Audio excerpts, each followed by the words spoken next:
Peter Rabbit and Other Tales by Beatrix Potter. The Tale of Peter Rabbit. Once upon a time there were 4 little rabbits, and their names were Flopsy, Mopsy, Cottontail, and Peter. They lived with their mother in a sandbank, underneath the root of a very big fir tree.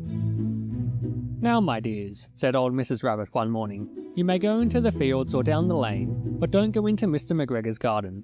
Your father had an accident there. He was put in a pie by Mrs. McGregor. Now run along and don't get into mischief. I am going out." Then old Mrs. Rabbit took a basket and her umbrella, and went through the wood to the baker's. She bought a loaf of brown bread and 5 currant buns. Flopsy, Mopsy, and Cottontail, who were good little bunnies, went down the lane to gather blackberries.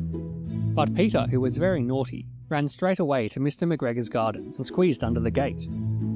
First he ate some lettuces and some French beans, and then he ate some radishes.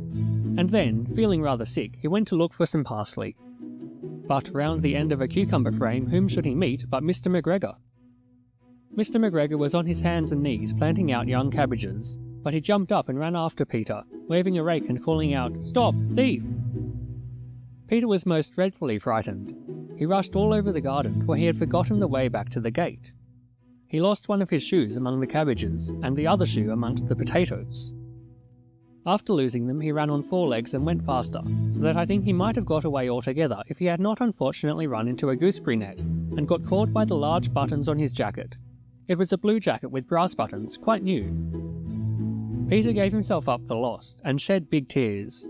But his sobs were overheard by some friendly sparrows, who flew to him in great excitement, and implored him to exert himself. Mr. McGregor came up with a sieve, which he intended to pop upon the top of Peter, but Peter wriggled out just in time, leaving his jacket behind him, and rushed into the tool shed and jumped into a can. It would have been a beautiful thing to hide in if it had not had so much water in it.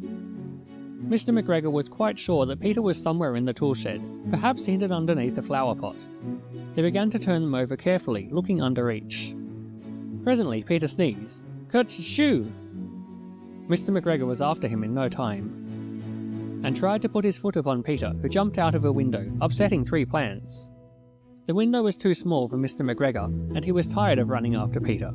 He went back to his work. Peter sat down to rest. He was out of breath and trembling with fright, and he had not the least idea which way to go. Also, he was very damp with sitting in that can. After a time he began to wander about, going lippity-lippity, not very fast, and looking all round. He found a door in a wall, but it was locked, and there was no room for a fat little rabbit to squeeze underneath. An old mouse was running in and out over the stone doorstep, carrying peas and beans to her family in the wood. Peter asked her the way to the gate, but she had such a large pea in her mouth that she could not answer. She only shook her head at him. Peter began to cry.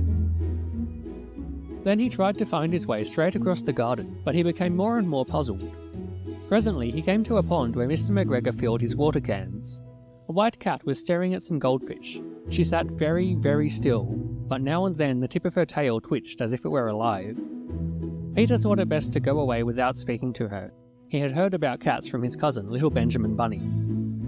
He went back towards the tool shed, but suddenly, quite close to him, he heard the noise of a hoe. Scritch, scratch, scratch, scritch. Peter scuttled underneath the bushes. But presently, as nothing happened, he came out, and climbed upon a wheelbarrow and peeped over. The first thing he saw was Mr. McGregor hoeing onions. His back was turned towards Peter, and beyond him was the gate. Peter got down very quietly off the wheelbarrow, and started running as fast as he could go along a straight walk behind some blackcurrant bushes.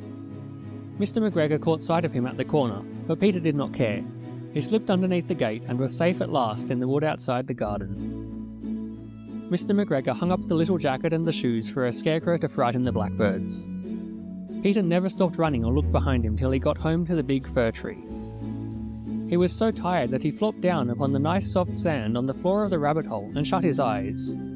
His mother was busy cooking. She wondered what he had done with his clothes. It was the second little jacket and pair of shoes that Peter had lost in a fortnight.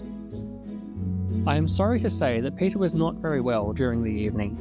His mother put him to bed and made some chamomile tea, and she gave a dose of it to Peter. 1 tablespoonful to be taken at bedtime. But Flopsy, Mopsy and Cottontail had bread and milk and blackberries for supper. End of The Tale of Peter Rabbit. Recording by Julian Prattley.